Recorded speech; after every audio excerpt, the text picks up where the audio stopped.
আসসালামু আলাইকুম ওয়া রাহমাতুল্লাহি ওয়া বারাকাতুহু। মোহতারাম দোস্ত আজিজও, কেমন আছেন সবাই? স্বাধীন বাংলাদেশে আপনাদের সবাইকে স্বাগত। নব্য ফেরাউনের হাত থেকে বাংলাদেশ স্বাধীন হয়েছে মাত্র একটা দিন হলো। সারা বাংলাদেশ জুড়ে এখন খুশির আমেজ। প্রায় সমাজের প্রত্যেকটা স্তরের মানুষের মধ্যে একেবারে ঈদ ঈদ ভাব।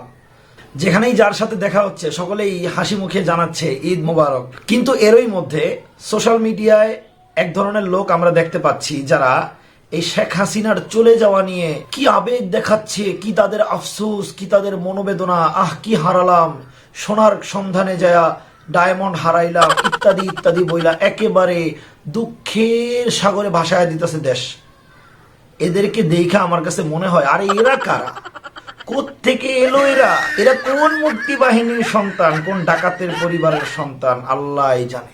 আমার পর্যবেক্ষণ অনুসারে এই ধরনের মানুষ আসলে কয়েক প্রকার আছে।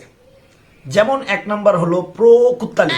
এই ধরনের মানুষের কাছ থেকে এই ধরনের রিয়েকশন দিকে আসলে আমাদের অবাক হবার কিছু নাই, কারণ এটাই হওয়ার কথা। এত বছর ধরে খাওয়ায়া নাওয়ায়া পালছে, এখন কুত্তা মালিকের জন্য ঘেউ ঘেউ করবে, এটাই তো স্বাভাবিক। আরেক ধরনের মানুষ হলো কিছু বাচ্চা পোলাপান, যারা জন্মের পর থেকে একই শাসনামল দেখছে। এই শাসনামল কিভাবে শুরু হয়েছে, এই শাসনামল যখন হাত বদল হয়েছিল তখন এই মহামান্য ডাইনি সাহেবা এবং তার দলবল কি করেছিল এটা তাদের কোনো আইডিয়াই নাই। এজন্য তারা এই ধরনের পোস্ট করতেছে যে আমরাও কোটার পক্ষে ছিলাম, কিন্তু আপনাকে এইভাবে চলে যেতে দেখে আমাদের দুঃখ লাগছে, আমাদের কান্না পাচ্ছে। ওয়াও, কি কিউট আফসোস। আরেক ধরনের মানুষ আছে যারা এই ধরনের স্যাড পোস্ট দিতেছে, কিন্তু তারা কেন দিতেছে এটা তারা নিজেরাও জানে না।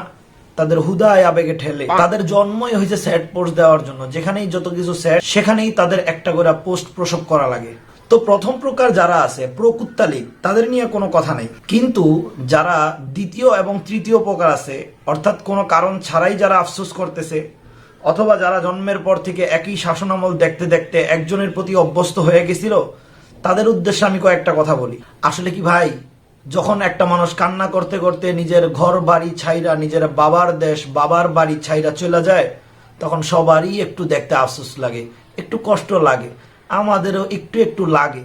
কিন্তু যখনই মনে করেন দুঃখটা প্রকাশ করার জন্য এইভাবে একটু কান্না কান্না ভাব আসে, তারপরে হঠাৎ করে মনে পড়ে যে সে এই দেশটাকে তার বাবার সম্পদ মনে করে কিভাবে লুটপাট করছে, কিভাবে ধ্বংসলীলা চালাইছে, কিভাবে জনতাকে হত্যা করছে, এগুলা যখন মনে পড়ে তখন ওই কষ্টটা আর কষ্ট থাকে না, একেবারে ক্ষোভে পরিণত হয়। তোমরা অনেকে তো কোটা আন্দোলনের আগে দেশের রাজনীতি সম্পর্কে কোনো খোঁজ খবর রাখো নাই। সরকার কোন দিক দিয়ে দেশের সব সম্পদ লুটপাট করতেছে তোমাদের কোনো আইডিয়া ছিল না, দেখার সময় ছিল না। সরকার কখন কাদেরকে কতজনকে গুলি করে মারতেছে সেটা তোমাদের জানার বিষয় ছিল না। যেভাবেই হোক আল্লাহ তাআলা তোমাদেরকে একটু বুঝ শক্তি দান করছে, দেশ সম্পর্কে ভাবতে শিখছো, এই জন্য আন্দোলনে নামছো, আলহামদুলিল্লাহ, স্বাগতম। সেজন্য একেবারে সংক্ষিপ্তভাবে তার কিছু কারনামা তুলে ধরছি, তার কিছু কার্যক্রম তুলে ধরছি। এই কার্যক্রমগুলা মন দিয়ে দেখার পরে একটু চিন্তা করে দেখবা, এখনো কি তোমার মনের মধ্যে তার জন্য কোনো ধরনের আফসোস জাগে? যদি জাগে তাহলে বুঝতে হবে তোমার বিবেকের মধ্যে পচন ধরছে। আমরা কিভাবে এই হিংস্র ডাইনির জন্য আফসোস করব, যখন আমাদের মনে পড়ে যে যখন শেখ হাসিনা ক্ষমতায় আসছিল, প্রকাশ্য দিবালোকে লগি বৈঠা দিয়ে প্রতিপক্ষ সকল দলের লোকদেরকে রাজপথে পিটায় হত্যা করছিল। আর সেই দিন শেখ হাসিনা তার দলের জন্য বলেছিল, তোমাদের একটা লাশ ফেললে তোমরা 10টা লাশ ফেলো, বাকিটা আমি দেখবো। সেই চিত্র তো তোমরা দেখো নাই, তোমরা বুঝবা কেমনে ও কত বড় ডাইনি। মুক্তিযুদ্ধের সময় যারা সত্যিকার অর্থেই বাংলাদেশের বিরোধী ছিল, যারা আমাদের দেশকে ধ্বংস করার চেষ্টা করেছিল, যারা আমাদের মা বোনকে হত্যা এবং তাদের সম্ভ্রম হানি করার জন্য চেষ্টা চালিয়েছিল, সাহায্য করেছিল, তাদের শাস্তির ব্যাপারে আমাদের কোনো দ্বিধা নাই। কিন্তু কথা হলো, বাংলাদেশে যখন রাজাকারদের বিচার হচ্ছিল তখন সেই বিচার প্রক্রিয়াটা একেবারে স্বচ্ছ ছিল না। সেখানে ব্যাপক ধরনের ঘাপলা ছিল, টার্গেট করে করে তাদেরকে অভিযুক্ত করে করে তাদেরকে ফাঁসিতে ঝোলানো হয়েছে। একজন দেল্লা রাজাকার, তার নাম দিয়ে একজন দেশ বরণ্য বক্তা আল্লামা দেলোয়ার হোসেন সাইদি সাহেবকে ফাঁসানো হয়েছিল। আর এই একটা রায়কে কেন্দ্র করে প্রায় 150 উপর মানুষ হত্যা করছে এই হাসিনা। একবার ভেবে দেখেন, আদালতের একটা রায়ের মূল্য কি 150 মানুষের প্রাণের মূল্যের চেয়ে বেশি? এই ডাইনির 15 বছরের রাজত্বে, 15 বছরের শাসনামলে শেয়ার বাজার ধ্বংস করে, বাংলাদেশের অর্থনীতিকে ধ্বংস করে প্রায় 15 লক্ষ কোটি টাকা যে পাচার হয়েছে, এই ব্যাপারে তোমার কোনো আইডিয়া আছে?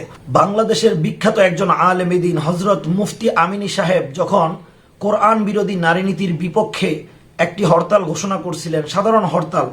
সেই হরতালের মধ্যে এই শয়তান ব্যাপকভাবে গণ গ্রেফতার চালাইছিল। আমাদের অনেক বন্ধু বান্ধব এতে গ্রেফতার হয়েছে, যেই মামলা এখনো চলমান।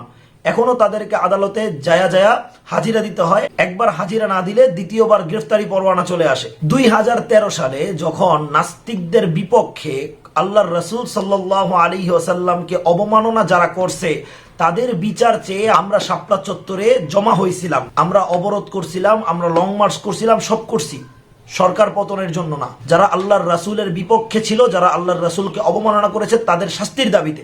তখন এই ডাইনি কি করছে? এক রাতের মধ্যে শত শত হাজারো হাজারো উলামায়ে কেরাম এবং মাদ্রাসা ছাত্রদেরকে হত্যা করছে। কই, তখন তো তোমার দুঃখবোধ দেখলাম না। তুমি দুঃখ করবাই কিভাবে? রাতের আধারে লাইট বন্ধ করে সমস্ত গণমাধ্যমকে বিদায় করে পুলিশ, আর্মি, বিজিবি সব কিছু দিয়ে এক নাগারে যেই ধ্বংসযজ্ঞ চালানো হয়েছে, সেই ধ্বংসযজ্ঞ তো তুমি দেখো নাই। তোমার তখন দুনিয়া বুঝার বয়সই হয় নাই। তুমি শেখ হাসিনাকে চিনতে পেরেছ ওই বড় পদ্মা সেতু, ওই উন্নয়ন, মেট্রো রেল, তার দেয়ালের মধ্যে যেই পোস্টার লাগানো আছে ওই পোস্টারের মধ্যে হাসিমাখা চেহারা দেখে। কিন্তু আমরা এই ডাইনিকে চিনি 5 মে গণহত্যার সময় থেকে।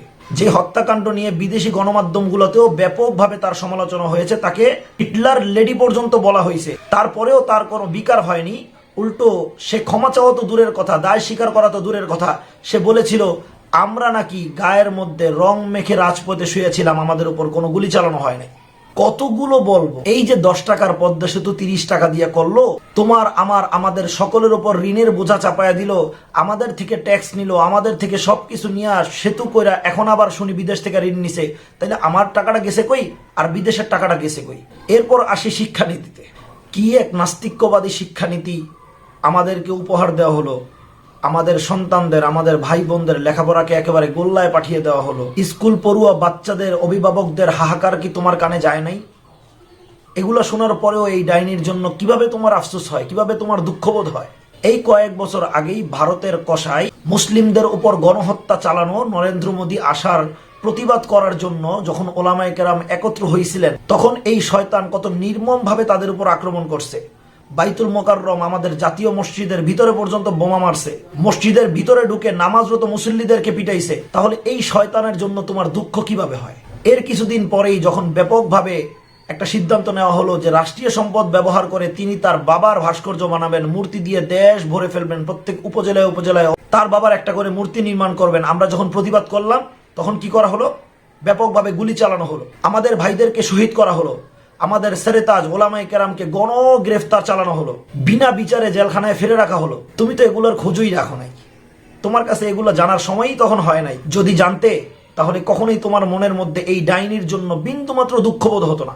অন্যান্য সব বিষয় না হয়ে বাদই দিলাম, কিন্তু 2018 সালের কোটা বিরোধী আন্দোলন আর 2024 সালের কোটা বিরোধী আন্দোলনে তার যে রূপ দেখাইছে, সে তোমাদের যে সকল ছাত্র ভাইদেরকে, তোমার সমবয়সী যে সকল যুবক যুবতীকে পাখির মতো গুলি করে হত্যা করছে, সেগুলো কি তুমি দেখো নাই? যেই খুনি হাসিনা এইভাবে নির্মম ভাবে ছাত্রছাত্রীদের প্রাণ হরণ করলো, সেই নির্মম হাসিনার জন্য তোমার যদি দুঃখবোধ হয় তাহলে তোমার মধ্যে বিবেক বলতে কিছু নয়। আসলে এই দুঃখবোধের জন্য তোমার নিজেকে ধিক্কার দেওয়া উচিত। তুমি নিজেকে ধিক্কার দাও যে এত কিছুর পরেও এই শয়তানের জন্য তোমার মনের মধ্যে আফসোস আসে, তোমার মনের মধ্যে দুঃখবোধ জাগ্রত হয়। এই জন্য বলি, এসব ক্ষমা দেন, এসব দুঃখবোধ বাদ দেন, আফসোস বাদ দেন, জাস্ট চিল করেন আর আল্লাহর কাছে দোয়া করেন আল্লাহ তাআলা যেন আমাদেরকে এর উত্তম একজন পুরুষ বিকল্প দান করে। আমরা আর কোনো নারীকে চাই না, আর কোনো নারী নেতৃত্ব চাই না। আমরা চাই একজন সৎ নিষ্ঠাবান লোক এই দেশের কর্ণধার নিযুক্ত হোক। আল্লাহ তাআলা আমাদের এই বিজয়কে মোবারক করুক। আসসালামু আলাইকুম ওয়া রাহমাতুল্লাহি ওয়া বারাকাতুহু।